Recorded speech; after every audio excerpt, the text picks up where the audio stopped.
नमस्कार, मैं हिमांशु मिश्रा। आप देख रहे हैं दोस्तों भारतीय टीवी। दोस्तों आज बात करेंगे एक बार फिर उत्तर प्रदेश की राजनीति की। देखिए, उत्तर प्रदेश की राजनीति में मायावती को 2014 के बाद ये कहा जाता था कि मायावती उत्तर प्रदेश की राजनीति में गायब हो गई है, क्योंकि 2017 के विधानसभा चुनाव में जिस तरीके से मायावती का सफाया हुआ, फिर 22 के चुनाव में जिस तरीके से सफाया हुआ, लेकिन 19 के अंदर जब उन्होंने समाजवादी पार्टी के साथ गठबंधन किया तो उनकी सीटें कुछ जरूर आई। लोकसभा में 10 सांसद बने, जो बहुत बड़ी बात होती है। लेकिन 2027 के लिए मायावती ने 2007 वाला पूरा प्लान तैयार कर लिया है। देखिए दोस्तों, राजनीति में कोई पार्टी कब उभर जाए कुछ पता नहीं होती। 2027 में उत्तर प्रदेश के अंदर विधानसभा चुनाव है और चुनाव से पहले बसपा सुप्रीमो एक्टिव हो गई है और बसपा संगठन को मजबूत करने में लगा पड़ा है और ब्राह्मण समाज को साधने के लिए पार्टी 80 से अधिक सीटें मतलब टिकट देने की योजना बना रही है। 80 20% के करीब टिकट जो है वो ब्राह्मण समाज को बसपा देने वाली है। देखिए साथियों, बहुजन समाज पार्टी ने 2027 के उत्तर प्रदेश विधानसभा चुनाव के लिए अभी से अपनी तैयारियां पूरी कर ली है। देखिए, पार्टी सुप्रीमो मायावती 2007 के चुनाव वाले सोशल इंजीनियरिंग, सोशल मीडिया नहीं, सोशल इंजीनियरिंग फार्मूले को दोहराने की योजना बना रही है। आपको बता दें कि 2007 में मायावती ने दलित वोटों के साथ साथ ब्राह्मण वोटों को एक साथ जोड़कर पूर्ण बहुमत की सरकार बनाई थी। देखिए दोस्तों, आपको बताते चले कि उस समय जो ये गठजोड़ था, विपक्ष को पूरी तरीके से हरा दिया था, समाजवादी पार्टी की सरकार को उखाड़ फेंका था।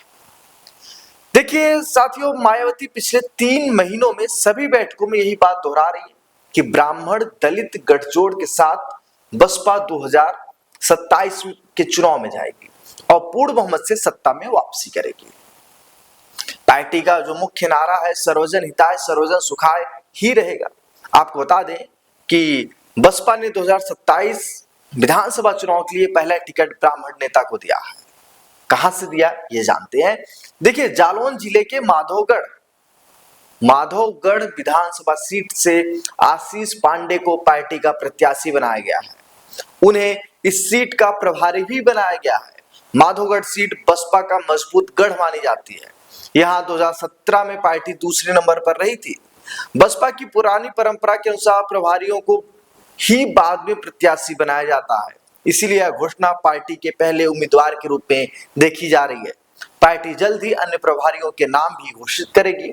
वही जो सूत्र है बता रहे हैं कि होली के बाद कानपुर मंडल की 5 या अधिक सीटों पर प्रभारियों का ऐलान हो जाएगा।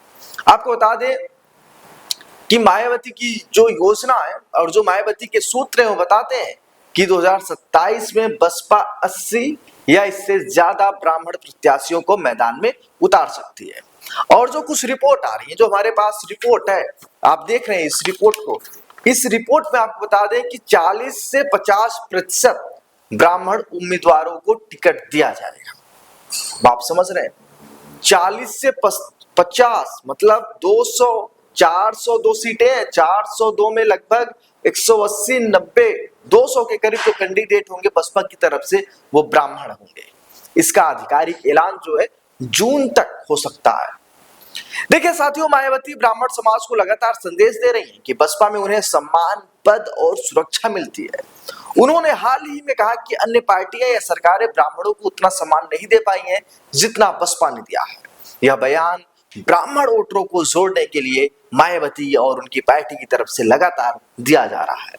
आपको अब बताते हैं एक नई बात कि मायावती ब्राह्मणों के मुद्दे पर खुलकर बोल रही है। हाल ही में घूसखोर पंडित में ब्राह्मण समाज के कथित अपमान पर उन्होंने नाराजगी जताई। उन्होंने केंद्र सरकार से इस पर बैन लगाने की मांग की। अपने जन्मदिन पर भी उन्होंने कहा कि ब्राह्मणों का सम्मान नहीं हो रहा है। इससे साफ है कि पार्टी ब्राह्मणों की नाराजगी का फायदा उठाना चाहती है। दूसरी तरफ सपा इस मामले पर एकदम चुप्पी साधे हुई है। आपको बता दें कि सपा प्रवक्ता फखरुल हसन ने कहा कि सपा में हमेशा सभी जातियों का सम्मान होता रहा, लेकिन फखरुल हसन ने किसी एक जात का नाम नहीं लिया। आपको बता दें कि 2027 के अंदर चुनाव जो होने वाला है, ये बहुत दिलचस्प चुनाव होने वाला है। दोस्तों आपको बताते चलें कि फिलहाल बसपा की जो स्थिति और चुनौती है वो करो या मरो वाली स्थिति है। पार्टी पिछले चुनाव में कमजोर हुई, सत्ता में वापसी का सपना देख रही है। अगर पार्टी अब हारती है ये चुनाव, तो आप समझ रहे हैं 15 साल सत्ता से दूर होना, 20 साल हो जाएगा। 20 साल सत्ता से दूर होना किसी भी पार्टी के लिए मृतप्रत होना बराबर।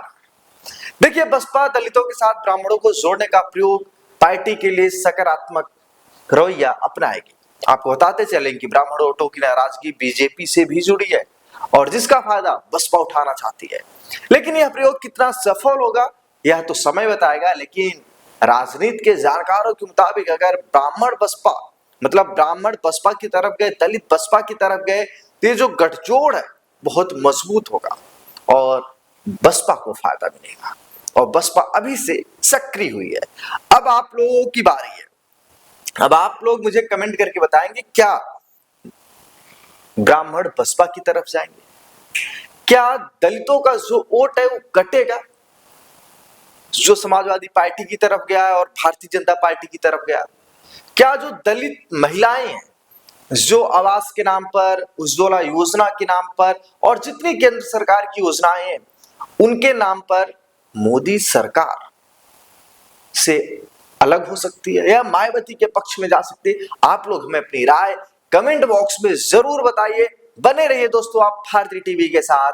मिलते हैं कल फिर एक नए राजनीतिक खबर के साथ। नमस्कार।